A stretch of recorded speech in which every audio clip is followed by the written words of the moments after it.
Fala pessoal, sejam bem-vindos ao canal do Conrado. Novamente estou aqui comigo, a minha presença, Yuri. O vídeo de hoje a gente vai falar o que esperar da taxa Selic para 2025, comentar um pouquinho do cenário fiscal brasileiro, o que a gente aqui da Quero enxerga para o ano que vem, tanto com o fiscal, quanto com a arrecadação, como meta dos governos. Mas antes disso, primeiro passo, link na bio, portfólio vencedor, olha lá embaixo, quer aprender a investir, quer aprender a ter um caminho das pedras para montar seu portfólio financeiro, dá uma olhadinha. Linktree do Conrado, todos os links, YouTube, TikTok, Instagram, WhatsApp, com comunidade. Clica também, vem conhecer, vem participar, já para conhecer a gente. E também o canal da Care, para você conhecer os modelos de Advisor e MFO, para você um dia se tornar nosso cliente ainda. Feito isso, tudo bem, Conrado? E aí, meu? Tudo Tranquilinho? jóia? Maravilha. Conrado, primeira pergunta, né? A gente vem desde janeiro de 2023 num ciclo de cortes de juros, né? A gente começou em 2023 com 13,75 e a gente hoje está em 10,75, né? Tivemos o primeiro aumento desde então. Com base nisso, o que você enxerga, Conrado, que mudou para a visão do Banco Central que, cara, a gente precisa subir juros? O que está dando errado? Não é que está dando errado ou não, como você disse, né? Eu acho que, como eu disse, aqui não é o fórum que a gente vai ficar esmiuçando as contas nacionais, né? Mas, até porque o grande público não está acostumado, se a gente começar a falar resultado abaixo, Sim. abaixo, acima da linha, o resultado do governo central, tudo, a gente precisa colocar de uma forma mais simples. O que acontece, pessoal? Hoje o governo ele está gastando bastante. Quando o governo gasta muito, ele impacta, em termos macroeconômicos, aquilo que a gente fala que é a demanda agregada. A demanda agregada é um dos componentes que a gente estuda para a formação do PIB. Você é economista, sabe melhor do que eu. Sou engenheiro mecânico. Está corretíssimo. Exato. Então, o que acontece? A partir do momento que o governo gasta mais, e ele aumenta a demanda agregada, o nível da atividade como um todo sobe. Se você não tem produtividade em alta, ou se você tem aquilo que a gente fala que é o hiato do produto, né, onde você tem capacidade ociosa na economia, sabe o que vai acontecer? Inflação. Então, hoje, a gente está caminhando aí para um IPCA no final do ano entre 4,40% e 4,5%. A gente sabe que a meta da inflação hoje no Brasil é 3%, com mais ou menos 1,5%, e agora ela é contínua. O Banco Central não vai mais ficar olhando, a partir da determinação do CNN, a meta para o ano calendário, e ela vai ficar olhando para os 12 meses, para um prazo, uma média móvel de 12 meses. Então, o que acontece? A gente sabe que a atividade está mais alta, né? E aí aquela brincadeira do moto contínuo, né? Então, será que vai ter uma desaceleração por conta do governo tirando o pé em 2025? A gente não sabe. Mas a gente sabe que agora, neste momento, a gente tem um nível de atividade relativamente forte. Inflação corrente forte, como eu disse, a gente deve terminar o ano aí por volta de 4,5%, 4,6%. E a gente sabe também que tem a expectativa de inflação que é traduzida onde? No mercado de inflação. Então, qual que é o mercado de inflação que tem hoje? São os títulos públicos ligados à inflação. E a gente tem alguns derivativos onde a gente consegue cravar na ponta do lápis a inflação para 2024 e para 2025. Para os prazos maiores que isso, a gente tem uma proxy. Por quê? O título público, eu não consigo fazer a conta para o ano calendário fechado de quanto efetivamente vai ser a inflação. E a gente tem que lembrar também que a inflação implícita, que é que está embutido nesses títulos públicos, ela tem prêmio. Não necessariamente a inflação que está implícita nesses títulos públicos vai ser a inflação realizada. A inflação realizada, ou projetada nesses títulos públicos, está por volta de 5,5%. Então o mercado já está se defendendo. Né? Então a gente está trabalhando já com uma taxa de juros real nas Bs que a gente fala, né? E que aqui a gente tem acesso através dos ETFs que os nossos clientes têm, por volta de 6,6%. É alta.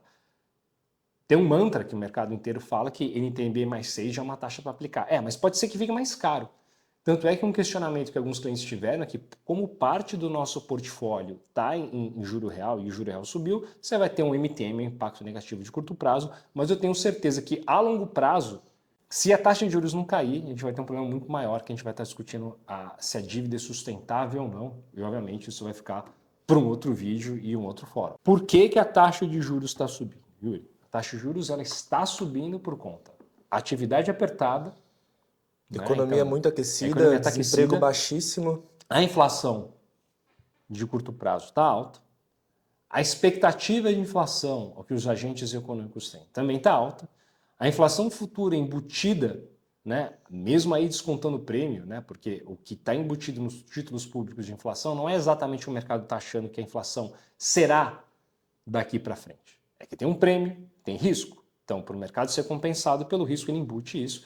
Mas a gente está falando seguramente de uma inflação caminhando aí por volta dos seus 5%. Né? Certo. Vamos ter um cenário que nem 2015, onde a gente teve que puxar o juro para praticamente 15% e o juro futuro bateu 17%.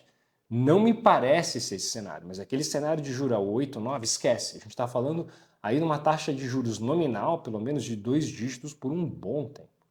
Então, obviamente, a gente vai contemplar isso na nossa alocação também. Então, cenário de juro para 2025 é uma divergência de política monetária entre Brasil e Estados Unidos. A Selic provavelmente vai bater 13 ou 12,75, que é o que o mercado está estimando hoje.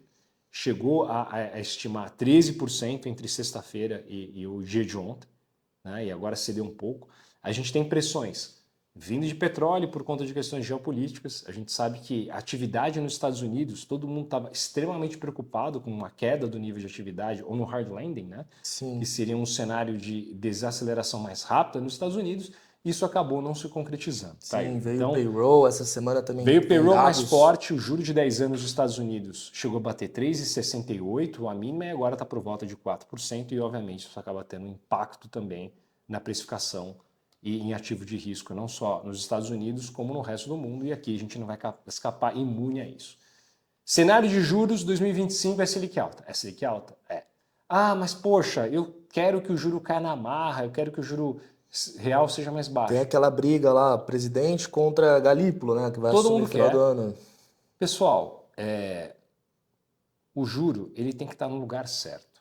Quando você derruba o juro na marra e você desequilibra ele do ponto de vista macroeconômico, o que vai acontecer é, além de você ter um surto inflacionário, um repique muito forte da inflação, isso desancora métricas ou parâmetros que a economia como um todo precisa para que ela tenha bom funcionamento. E aí lê esse câmbio.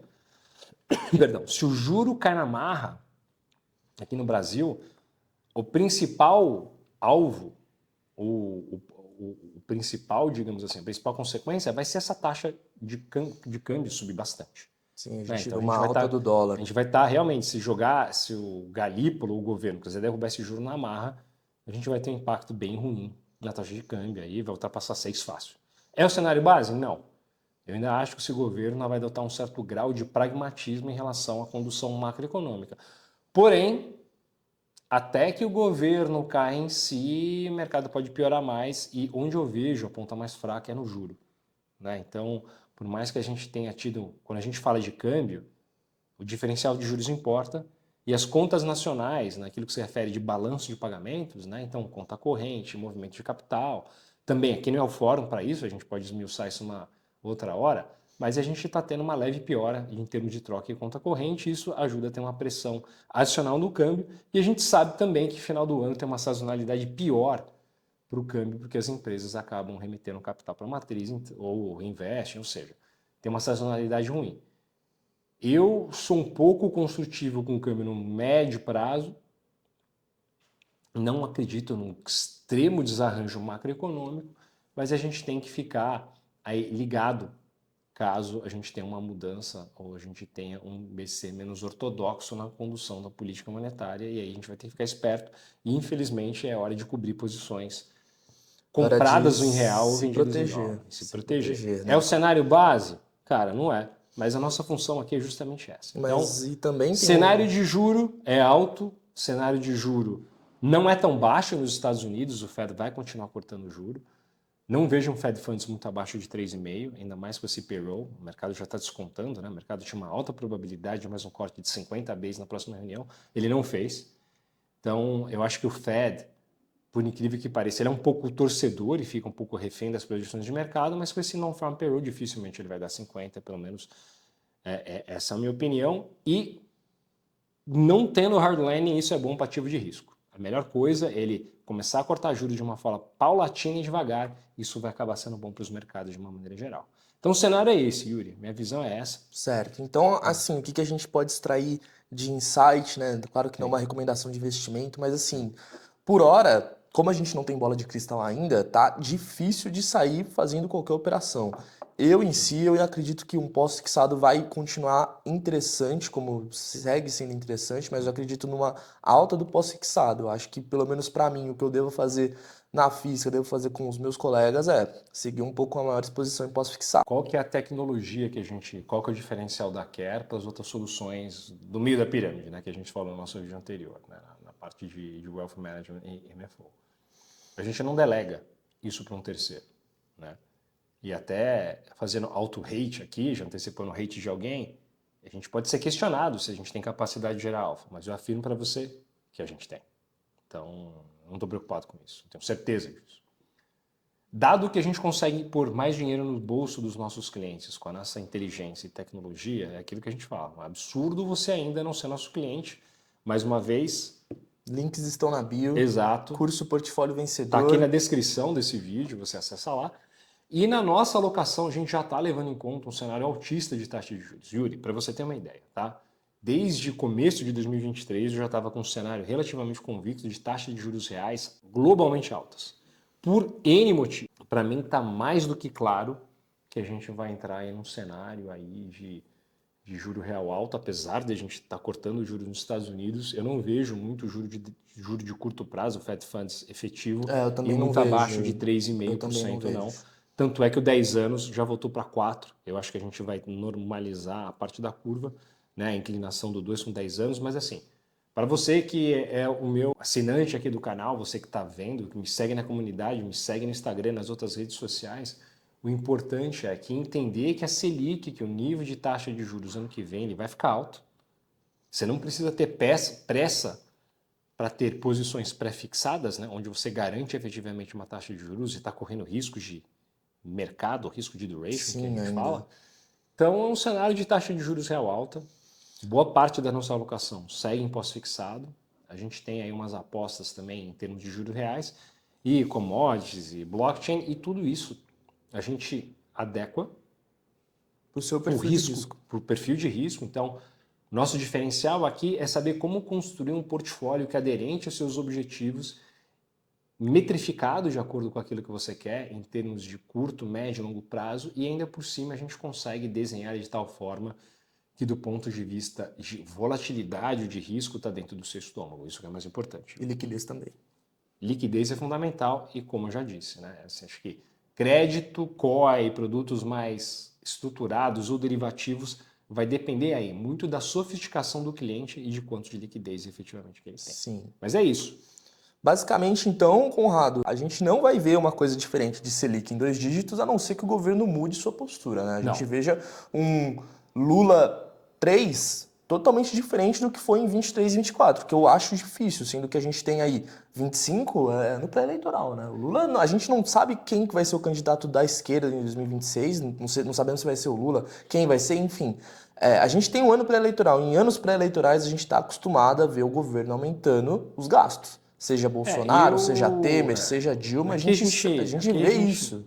Aqui a gente é agnóstico, né? A gente não fica olhando ou torcendo política, né? Até em 2025, a gente vive num mundo que, ironicamente, o maior país capitalista do mundo é a China, né? Então esse negócio de direita e esquerda em 2025, acho que está meio démodé.